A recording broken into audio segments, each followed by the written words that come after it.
Today, I'm going to take you on a quick tour of what I like to call my holiday scrapbooking card, next on the Victoria Marie YouTube channel.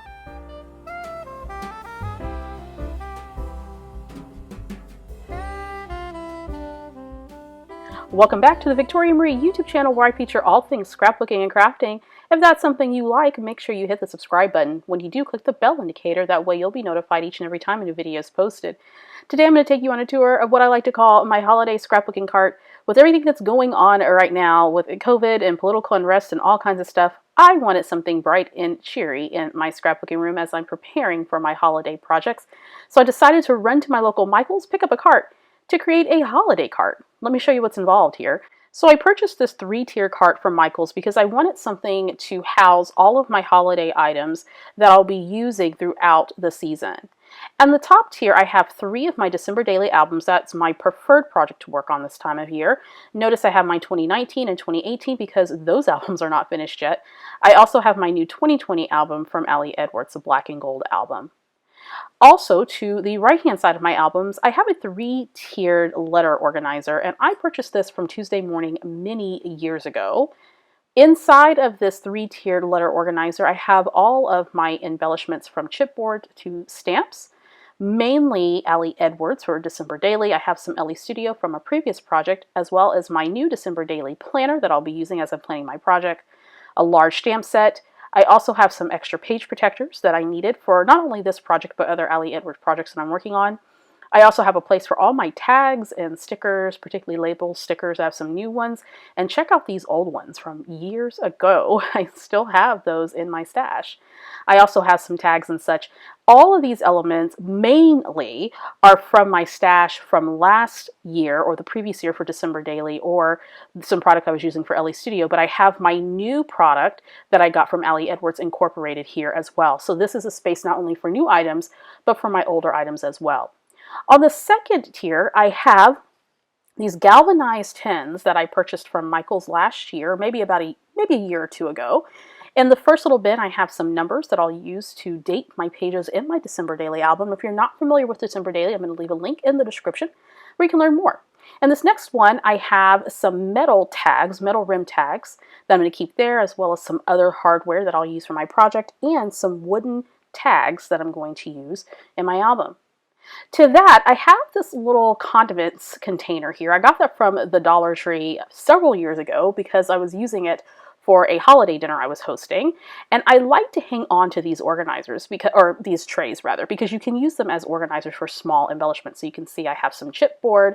I also have some wood veneer and other small embellishments that I'll be using. And those are nice and organized, and I can grab them and dig through them for any of the embellishments that I need for my project. Behind that's another one of these galvanized tins that holds some acrylic pieces as well as some stitched felt hearts. Some of these materials are both from Ali Edwards as well as LE Studio, and maybe a few Felicity Jane things thrown in as well. Next to this are some containers from the Target dollar spot. I love picking up small containers from Target. They came 2 to a pack for about $2, I believe, which is not bad. So in this little container, I have some die cuts that came with the Ali Edwards 2020 December Daily Kit and some extra add-on items as well. I have the 3x4 pocket cards as well as some 4x6 pocket cards. Some came with the main kit, some I purchased as add-ons. And then I also have the LE Studio monthly kit from a couple of Decembers ago, and some other elements as well that I'll be using on with my album this year. Next to that, I have a little container with some twine and jute, as well as some ribbon that I've had in my stash for a long time that I'm going to go ahead and use up this year because I like having those fiber things in my albums. And next to that, I have a roller date stamp from Heidi Swap that I'm going to use always in my projects. I have some washi tape that I purchased this year from Ali Edwards and some other little embellishments that might possibly be used in my projects. So this whole second tier here houses all those smaller embellishments. I can reach for them, take the little containers out and put it on my desk, and then put it back when I'm done. Now the last tier is just housing some memorabilia that I want to incorporate into my albums. I purchased these pouches from Ali Edwards this year. This was a part of the December Daily 2020 product offering. There's a large pouch, a small, and a medium one, and I'm just housing some extra materials there.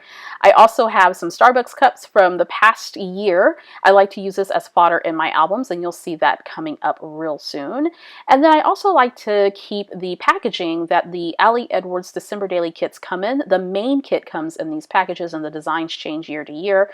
And there's some really fun techniques that you can create using that packaging. So I keep that as fodder as well. Now I do want to point out that this cart is on wheels, so you can wheel it around, and it's the perfect size if you have a small space or you just need an addition to your craft room. Now because I'm extra, I had to put some twinkle lights. I just wrapped my twinkle lights around the top tier of the cart and then inserted the battery pack there inside the first cart. I also added this really nice gingham bow that I made with some extra gingham ribbon that I had hanging out in my craft stash, and that just gives it a really fun, festive effect as it sits here in my room just waiting for me to work on those fun projects this holiday season. So with that, that is my holiday cart. If you want an in-depth look at that, consider becoming a Victoria Marie patron. They actually got to see this cart, a behind the scenes look at this cart as a patron, so you're welcome to join. The link is posted in the description. I love the way that this came out. I can easily wheel it to my craft desk, use all my items. Everything is set up and ready to go for December daily success. And I'll be sharing more about this project as we get closer to the holiday season. I am very happy to have this addition here in my craft studio. To see still photos of my holiday cart and for more information, make sure you head over to the Victoria Marie blog. Meanwhile, be sure to subscribe to this channel. When you do, click the bell. That way you'll be notified each and every time a new video is posted.